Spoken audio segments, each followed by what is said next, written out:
everyone! In this video, I'm going to show you 5 different ways that you can make pinback buttons without a machine, just using supplies that you probably already have on hand. This first one is an embroidered button, and you'll need some basic embroidery supplies like a hoop, some embroidery thread, felt, and embroidery needles.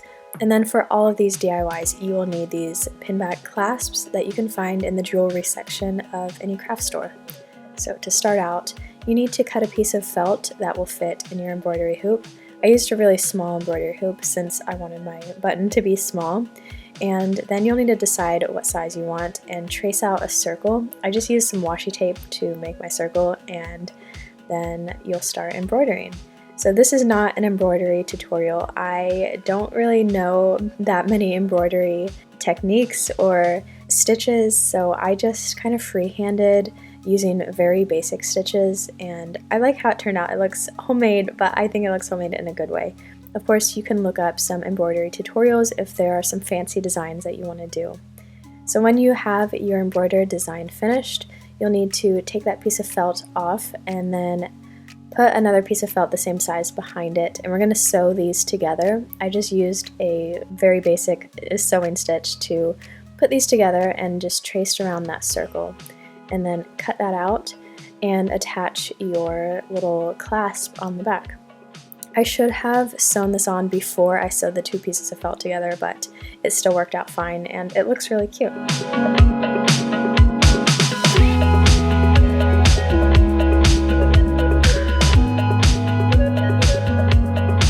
This next button idea that I have for you is actually made with clay.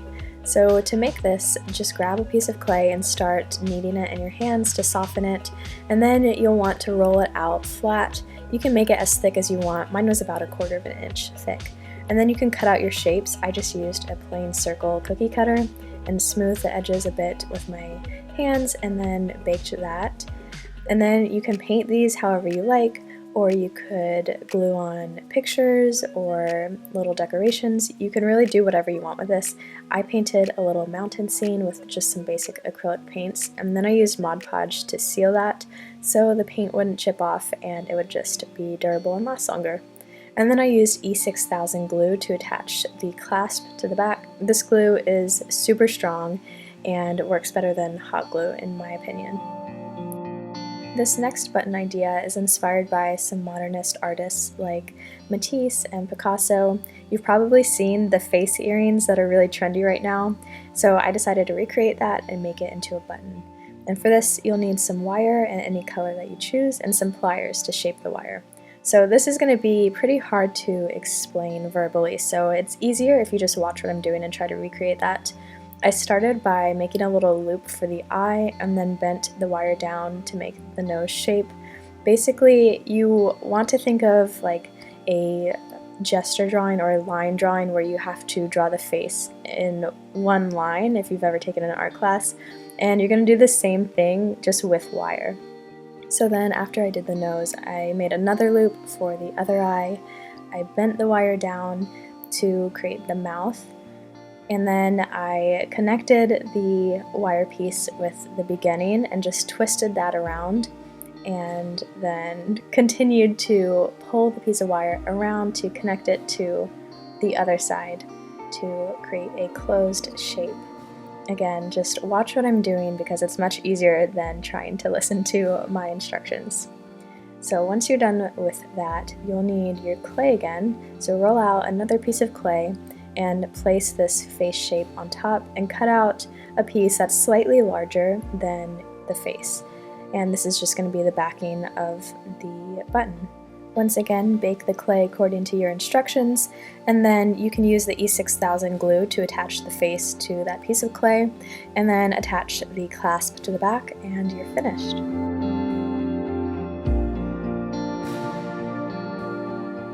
The 4th button idea is using this shrink plastic that once again you can find at most craft stores, and this stuff is really cool because you can draw a design on it and it shrinks down into this hard plastic piece that you can use for jewelry. So I just did some quick little freehand doodles. The first one I did I realized was going to be too small because this shrinks quite a bit, so make sure you draw your design large enough.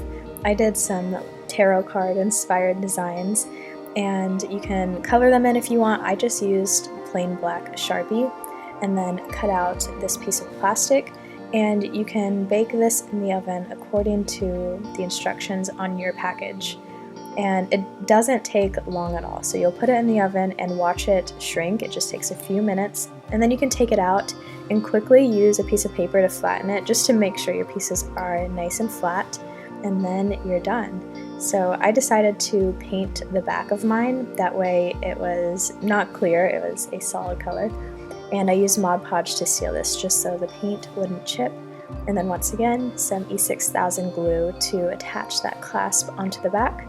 And then these little pins are finished.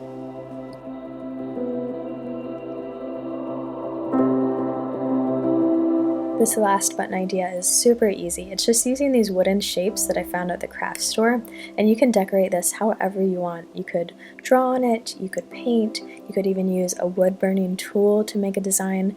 I decided just to use a catalog that I had, and I cut out a shape to decoupage on that with some Mod Podge. I just wanted to keep it simple. I also added a little bit of glitter at the end to make it a little bit fancier. And then I used the E6000 glue once again to attach to the clasp, and that's it. I hope you guys enjoyed these little button ideas. I think these would be perfect to make for your friends this holiday season to give as a gift, or just make a bunch for yourself and put them on your jean jacket or your backpack. I hope you guys are having a wonderful week and happy holidays. I'll see you again really soon. Bye everyone.